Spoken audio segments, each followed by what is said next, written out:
Tratar de ir rápido, definitivamente tocar todas las intervenciones que realizamos a profundidad es difícil en 20, 30 minutos, así que vamos a tratar de dejar algunos conceptos fijos sobre lo que estamos haciendo en nuestro país y cómo nos sitúa eso en Latinoamérica y en el mundo.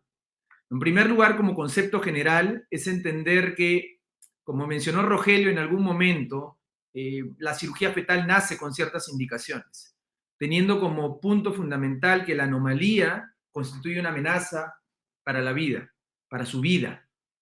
Pero definitivamente hemos visto con la cirugía fetal de espina bífida, que es importantísima también, porque la calidad de vida también es importante.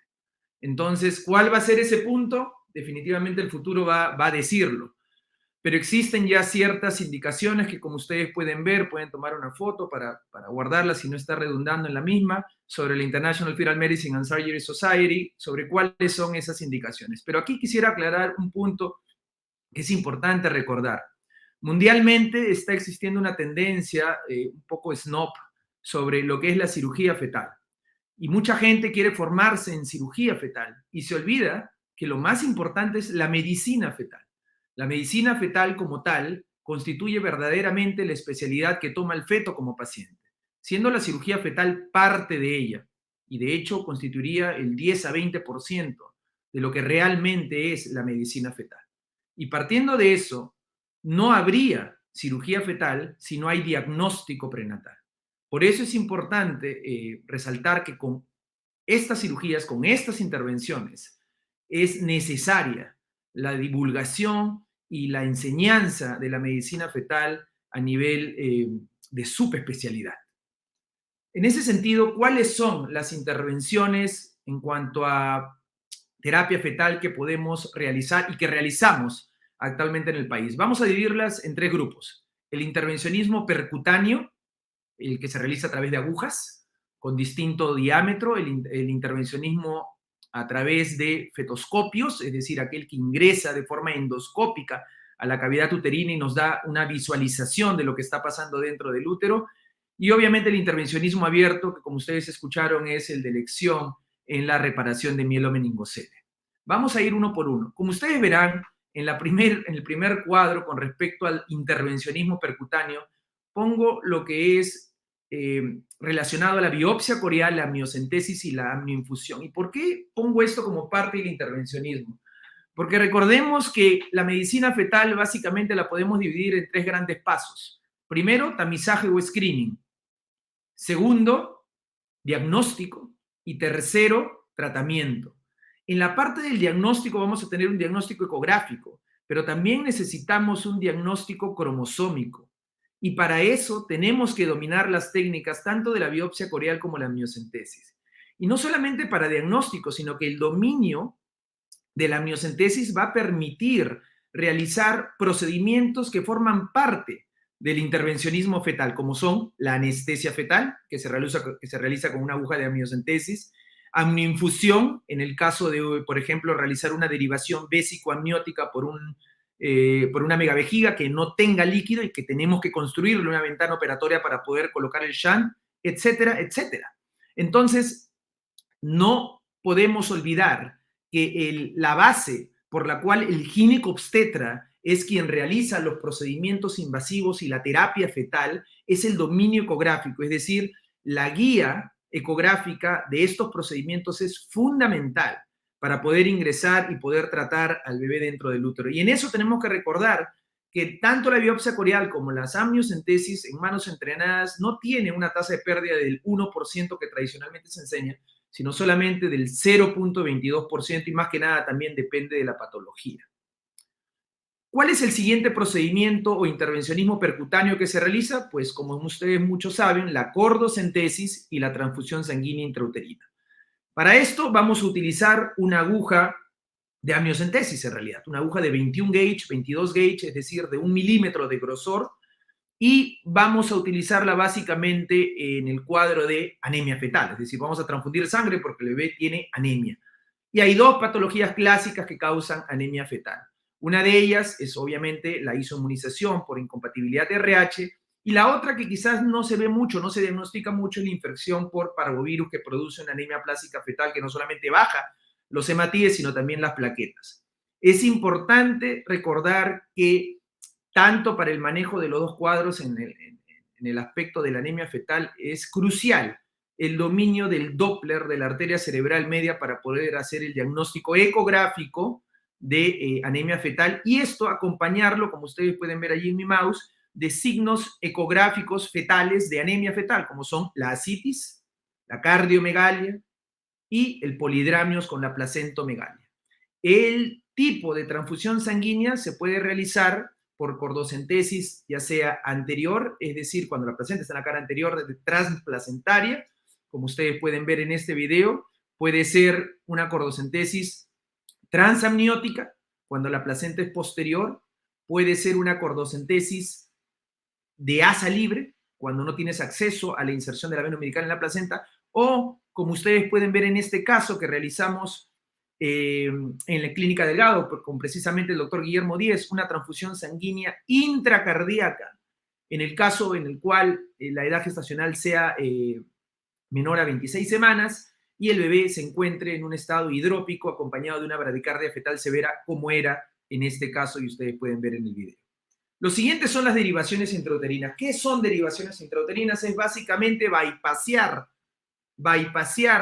alguna cavidad dentro del feto hacia el espacio amniótico.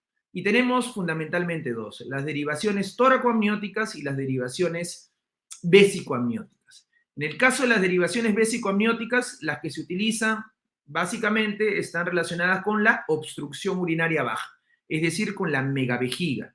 ¿Y por qué es importante realizar aquí esta derivación vésico-amniótica? Porque la megavejiga, al no poder expulsar la orina, ejerce un efecto retrógrado que daña por presión los riñones, produce displasia renal multiquística y asimismo la ausencia de líquido amniótico no permite el desarrollo de los pulmones. ¿Qué técnica usar en megavejiga? Si bien es cierto, la cistoscopía fetal trata el problema principal porque este tipo de tratamiento se hace en fetos masculinos, que es las valvas uretrales posteriores, muchas veces el acceso de los grupos a este tipo de material, que es el cistoscopio fetal, así como la experiencia, ha visto en este estudio del grupo de Eastville que a largo plazo la supervivencia y la función urológica no diferencia mucho con lo que es la derivación vésico-amniótica en manos entrenadas. Este es un tema que discutimos muy a fondo y de forma muy prolífica en el Congreso Internacional de Cirugía Fetal que organizó Rogelio, en el cual tuve la oportunidad de participar representando al país en Puerto Vallarta,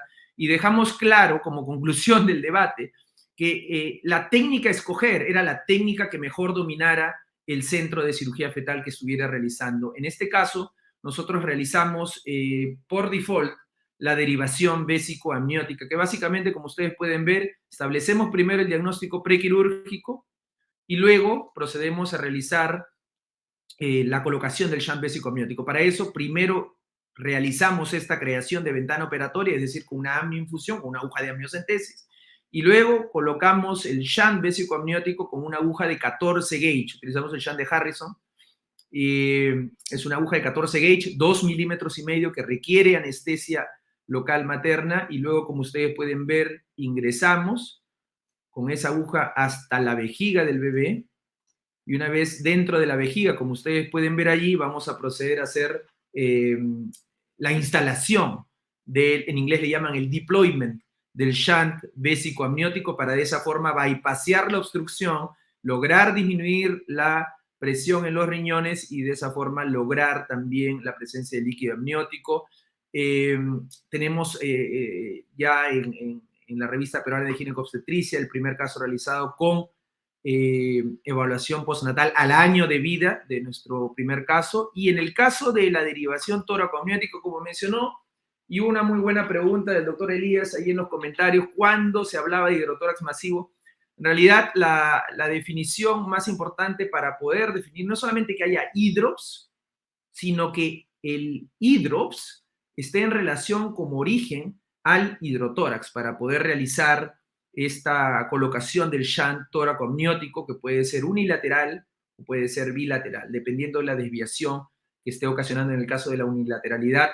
Y lo que es importante resaltar aquí es que al nacimiento es importante clampar ese shunt tóraco-amniótico porque puede hacer un la presencia de aire en la pleura. Finalmente, el láser intersticial en el grupo percutáneo, bueno, el láser intersticial y el cateterismo cardíaco. El láser intersticial, la técnica más común utilizada, no voy a redundar en lo que ya mencionó Rogelio, en los casos del secuestro broncopulmonar, recordando que lo más común es el secuestro extralobar, aquel que tiene su propia pleura, reconocido internacionalmente. El principal tratamiento es el láser intersticial. Ustedes pueden ver acá la imagen a la izquierda del diagnóstico prenatal del vaso nutricio de la masa pulmonar, que por lo general suele confundirse con un CIPAN microquístico o un CIPAN tipo 2 intermedio, pero hay que buscar bien el vaso. Y previa anestesia fetal, que se realiza con una aguja de amniocentesis en el músculo fetal, luego entramos con una aguja de 18 gauge, es decir, con la aguja de biopsia corial, al vaso, y a través del vaso vamos a pasar una fibra láser de 600 nanómetros. Esta es una cirugía de vaso nutricio realizada en la Clínica Delgado. Actualmente tenemos 5 casos ya realizados, 3 con hidrops, 2 sin hidrops, pero con una gran desviación del corazón, y que vamos a participar del estudio que mencionó Rogelio, liderado por el profesor Nicolaides, con respecto a los casos que hemos realizado en este caso en la Clínica Delgado. Y este es el antes. Ustedes pueden ver esta paciente a las 21 semanas, con su autorización puse el nombre para que puedan ver claramente la evolución de las 21 semanas con las 30 semanas, es decir, el antes de la cirugía y el después. Miren cómo la citis quedó resuelta y la desviación masiva del corazón prácticamente se redujo a menos de la mitad. Láser intersticial en gestaciones monocoriales, por supuesto. Recordemos que las gestaciones monocoriales tienen distintas complicaciones, síndrome de transfusión fetal, RCU selectivo, pero una de ellas es la secuencia TRAP, en la cual, como ustedes pueden ver en el video, puede ser diagnosticado desde el primer trimestre. Tienes a un gemelo bomba que está dándole sangre a través de una anastomosis arterioarterial y veno-venosa a un gemelo parasítico que tiene el flujo reverso y por lo tanto solamente desarrolla la mitad inferior de su cuerpo. Ustedes pueden ver una secuencia TRAP en un embarazo gemelar monocorial monoamiótico en el primer trimestre. Ahí ustedes pueden verlo. Pero también se puede dar el diagnóstico, como en este caso de una paciente que vino de Honduras para realizarse la cirugía, con el diagnóstico en el segundo trimestre, a las 18 semanas, 4 días. Este caso fue manejado en el Instituto Peruano de Medicina y Cirugía Fetal. Son casos que pueden tener tratamiento, como les vuelvo a repetir, percutáneo. No es necesario esperar a que lleguen las 32 semanas, monitorizar y recién allí darme cuenta que ha crecido demasiado para intervenir, porque muchas veces ya es tarde en ese sentido. Y el tratamiento básicamente consiste, como su mismo nombre lo dice, en ingresar con una aguja de 18 gauge, nuevamente, exactamente con la misma de biopsia corial, a través de la cual vamos a pasar la fibra láser y vamos a proceder, como ustedes pueden ver ahí en el video, a la ablación del flujo sanguíneo en el gemelo parasítico. Cuando nosotros empezamos a realizar el láser, primero nos ubicamos y luego procedemos a realizar la ablación láser, que se va a ver, como ustedes pueden ver, como algo blanquecino cuando se está dando la ablación, y esto interrumpe el flujo para finalmente lograr que el gemelo bomba esté protegido. Si se diagnostica en el primer trimestre, lo ideal es tratarlo en el primer trimestre. Si se diagnostica en el segundo trimestre, pues obviamente también lo ideal es tratarlo y no esperar que pase, esperando de que no crezca, porque obviamente el gemelo bomba se puede ver afectado.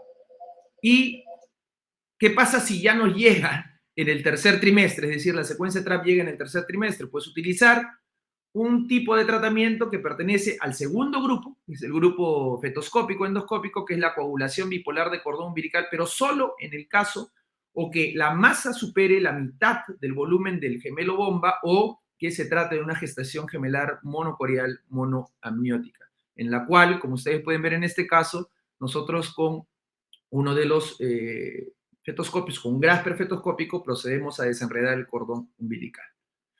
Y el láser intersticial, como muy bien lo dice, no solamente es útil en el secuestro broncopulmonar, sino en el manejo de la secuencia TRAP, como había mencionado. ¿Dónde más se utiliza el láser intersticial? Tumoraciones fetales, aquellas en las cuales tengan algún tipo de circulación sanguínea, para disminuir el tamaño, no para curar. Obviamente el tratamiento siempre va a ser de estos casos curativo postnatalmente hablando, Pero lo importante es siempre la reconstrucción 3D, la evaluación del Doppler y básicamente diferenciar que a nivel cervical tenemos básicamente dos tipos de tumoraciones, los linfangiomas y los teratomas cervicales, siendo estos últimos más de aspecto sólido y los linfangiomas más de aspecto quístico. Finalmente, en cuanto a cateterismo cardíaco, teníamos ya un primer caso a ser evaluado. Ustedes, como pueden ver, el cateterismo cardíaco se realiza básicamente en dos condiciones, en la estenosis aórtica crítica y en la estenosis pulmonar. Para la estenosis aórtica, como ustedes pueden ver en los videos, se trata allí un caso de estenosis aórtica crítica, pero que ya tiene fibroelastosis endocárdica en el ventrículo, una gran dilatación, y nosotros actualmente para este tipo de procedimientos nos estamos asesorando del grupo de Madrid, del doctor Alberto Galindo, que es uno de los grupos con mayor experiencia en el mundo. Al hacerle videollamada y consultarle sobre el caso, nos dijo que ya no era posible realizar en este caso la intervención porque había una gran dilatación del corazón. Obviamente hay parámetros a evaluar, especialmente con el diámetro de la aorta, el diámetro ventricular, es decir, el tamaño del ventrículo con respecto al corazón, que al estar muy dilatado, hace que la intervención en este caso sea innecesaria. Es muy importante en cirugía fetal, y esto hay que recordarlo claramente, que es más importante saber cuándo no operar que cuándo operar, porque muchas veces podemos hacer ensañamiento terapéutico sin quererlo. En cuanto a la fetoscopía, como ustedes saben, la más común de todas, como mencionó Rogelio, es el láser fetoscópico de anastomosis placentarias, teniendo como complicaciones más comunes en las gestaciones monocoriales el síndrome de transfusión fetofetal, es decir, anastomosis placentarias con flujo desbalanceado que hacen que un bebé tenga más sangre que otro y por lo tanto esté en polidramios, y otro bebé, como ustedes pueden ver ahí en el video, que tenga menos sangre, orine menos y esté en anidramios, como ustedes pueden ver. O fetos que tengan una mala distribución placentaria, y este es el típico cuadro ecográfico. Un bebé que crece muy bien y otro bebé en las marcas amarillas que crece muy mal. Miren la discrepancia en las circunferencias abdominales, también completamente marcada, y miren el Doppler del umbilical. Eso es lo que ocurre cuando hay una restricción selectiva del crecimiento. Y la definición, como les vuelvo a repetir, es para síndrome de transfusión fetofetal, discrepancia de líquidos. Para RCU selectivo, discrepancia de pesos. Obviamente esta se puede clasificar, la última, el RCU selectivo, en tipo 1 si el umbilical es normal, tipo 2 y tipo 3 si el umbilical está alterada. Pero hay un cuadro, y es el más común en el 75% de los casos, en los cuales la restricción selectiva de crecimiento se ve acompañada de síndrome de transfusión fetofetal, y en este estudio que publicamos allá por el 2017 demostramos cómo cuando hay RCU selectivo con síndrome de transfusión fetofetal, la supervivencia, es decir, la posibilidad de que los dos bebés sobrevivan a la cirugía, disminuye considerablemente a menos del 50%. Y finalmente tenemos la secuencia anemia policitemia gemelar, cuya fisiopatología radica en un desbalance sanguíneo, pero ya no de anastomosis regulares, sino de vasos pequeños, por lo general residuales a una cirugía fetoscópica por síndrome de transfusión fetofetal, que va a tener signos característicos distintos al síndrome de transfusión fetofetal, aparte del Doppler de la cerebral media, obviamente, que es la forma en que se diagnostica, sino por dicotomía placentaria, cardiomegalia, y en el caso del bebé congestivo, el hígado como cielo estrellado, Starry Sky Liver le dice. El tratamiento, ya sea en síndrome de transfusión fetofetal, en RCU selectivo, en TAPS menor a 26 semanas, porque si es mayor a 26 semanas es preferible una transfusión sanguínea en TAPS. Cuando es menor a 26 semanas es hacer una fetoscopía láser, es decir, es dicorionizar la placenta, para lo cual vamos a utilizar dos pasos básicamente. Primero, mapear las anastomosis, es decir, mapear el ecuador placentario, y segundo, con una fibra láser, ya sea láser diodo o neodimio YAG, proceder a quemar las anastomosis y de esa forma dicorionizar la placenta. Porque al fin y al cabo, si uno fallece, ya no se estaría llevando al otro, que es una de las complicaciones de las gestaciones monocoriales. Esto que les he hablado es en embarazos gemelares, pero también puede pasar en embarazos triples, y hemos tenido la oportunidad de operar embarazos triples, en este caso en la maternidad de Lima, donde vemos acá es una gestación triple dicorial, triamniótica, es decir, había un trillizo completamente independiente con su placenta y su saco amniótico, y dos trillizos que compartían la misma placenta y tenían RCU selectivo con síndrome de transfusión fetofetal. Hacemos el mapeo fetoscópico, y luego procedemos a hacer la fetoscopía láser. Es decir, este tipo de cirugía se hace no solamente en embarazos gemelares, sino también se hace en embarazos triples. Muy bien, entonces sigamos. Vamos a ver. Lo siguiente es la oclusión traqueal con balón y el retiro del mismo. En el caso de la hernia diafragmática ha tenido una gran evolución desde la cirugía fetal abierta hasta últimamente en cuanto a su manejo endoscópico con la colocación y el retiro del balón. Como muy bien mencionó Rogelio, este es el cuadro que se maneja en Europa, pero vimos nosotros en el estudio que publicamos conjuntamente que la supervivencia en Perú y en Latinoamérica, perdón, se daba cuando, o era mucho peor cuando no era menor a 25%, sino menor al 35%, que era justamente lo que mencionó Rogelio. Y la evidencia fue publicada en julio del 2021, finalmente el Total Trial, que la letra significa Tracheal Occlusion to Accelerate Lung Growth, demostraron que hay beneficio en el caso de la hernia diafragmática severa y en el caso de la hernia diafragmática moderada también un menor beneficio, pero existe.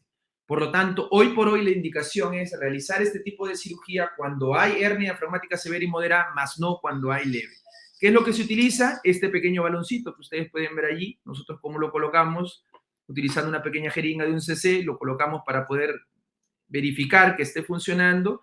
Luego lo colocamos en el fetoscopio para armarlo. Esta es la primera cirugía que hemos realizado en el sector público de forma exitosa, es decir, que el bebé nació, sobrevivió, actualmente ya tiene 6 meses de vida y ustedes pueden ver allí cómo lo armamos en el fetoscopio para probar y para estar seguros de que todo esté saliendo bien. Y finalmente el objetivo es ingresar, como ustedes pueden ver en el video, endoscópicamente y colocar el balón dentro de la tráquea alrededor de las 28, 29 semanas, dejar allí este balón para que ejerza un efecto compresor y de esa forma los pulmones puedan dilatarse con las secreciones hasta las 34 semanas.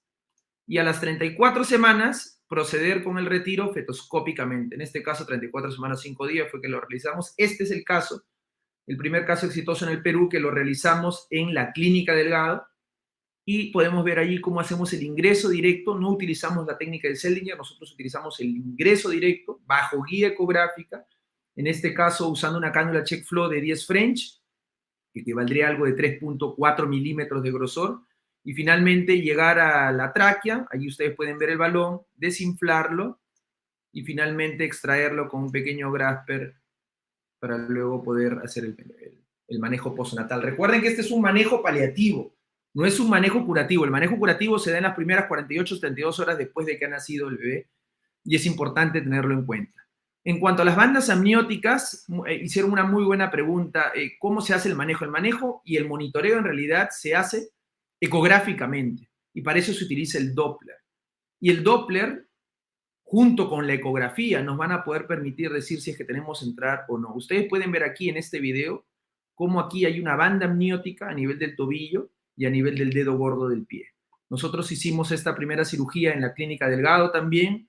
Vean el resultado postnatal, cómo se logró salvar el tobillo, los dedos, pero miren cómo a pesar de eso, la banda hizo una fractura en tallo verde en la unión, en el tobillo prácticamente superior de la pierna derecha de la bebita, que tras 2 etaplastías y actualmente en evolución en manejo por traumatología pediátrica está evolucionando favorablemente. Esto lo hemos publicado también con correlación postnatal a los 6 y 12 meses en la revista peruana de ginecobstetricia.